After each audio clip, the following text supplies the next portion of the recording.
the January 6th attack was a devastating day for our country. And it is personal for me because I was at the Democratic National Committee headquarters with then Vice President-elect Kamala Harris on that very day when a pipe bomb was found on the premises that morning. We were in the building. They evacuated the Vice President-elect, and the person who planted that bomb, still at large.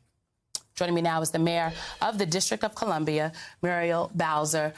Welcome to you, Madam Mayor. Thank you for being here today. I couldn't think of a better person to start this conversation with. I want to start actually with an excerpt from a book of McKay Coppins, who has this book coming out about Mitt Romney, chronicling him. And we're going to put this on the screen. This is from the book, The Reckoning. And he writes that, this is the text, from Mitt Romney to Senator Mitch McConnell. He says, the senator wrote in a text that I hope that sufficient security plans are in place, but I am concerned that the instigator, the president, is the one who commands the reinforcements the D.C. and Capitol Police might require. Madam Mayor, the former president has blamed you and Speaker Pelosi for what happened at the Capitol this day 3 years ago.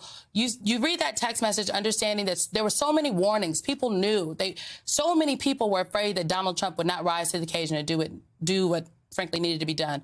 3 years later, what's your take on everything? Well, first of all, it's a solemn day. I'm glad that you are talking to the American people about what actually happened, the very significant threat to our country that day, and the threat that continues. There was a real attack on our democracy. There was a real attack against our law enforcement apparatus for the country. And I think what we are all pleased about is that justice is being served. The people who showed up at the Capitol that day are doing real jail time, as they should, because they hurt people. People died as a result, and our country is still reeling from that. Now, unfortunately, some of the things that allowed that to happen that day are still in place. As Mitt Romney noted, the president of the United States still controls the D.C. National Guard. You do not. Can you clarify for folks what power you actually had on January 6th to deploy resources to the Capitol? We have no jurisdiction on the Capitol. The Capitol is a federal enclave, and it is in control of the United States Capitol, just like the White House and other federal grounds are in control of the executive. I control the Metropolitan Police Department on D.C. streets. And the Metropolitan Police Department always comes to support any of our federal partners, including the Capitol Police. But what most people think is that the D.C. National Guard, just like the other state guards, are in control of the executive. And that's not the case here. The D.C. National Guard is actually the president's guard. You know, Donald Trump has promised to be a dictator, at least on day one. He is sowing some of the same anger and hate and division and using a lot of the similar language that he used in the lead up to January 6th. How confident are you that, you know, the city is equipped to handle another event like January 6th, if in fact Well, I think there's a lot more coordination around the specific events, like the inauguration and like this vote that happens at the Congress. And part of my testimony following these events called for national special security events to be planned.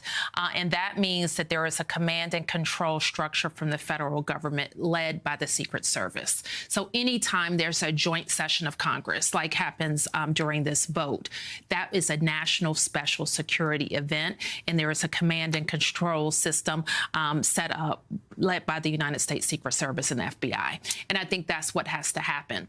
I also continue to call for the D.C. mayor to have control of the D.C. National Guard, and the Congress has failed to give me that power because that would prevent a president from being able to withhold that type of support from the Capitol. lots of conversation about the 14th Amendment nowadays, directly connected to the actions of Donald Trump in the lead up to this day 3 years ago and what he did on that day, January 6th. Do you think he should be barred from any ballots given his actions on January 6th? Well, I support every state taking very aggressive action to keep him off the ballot. He is undergoing court action across America. And I don't know that we have ever had a situation. Actually, I do know that we've never had a situation where a sitting president could be a convicted felon. And so the uncertainty that people are going to the ballot with is also unprecedented.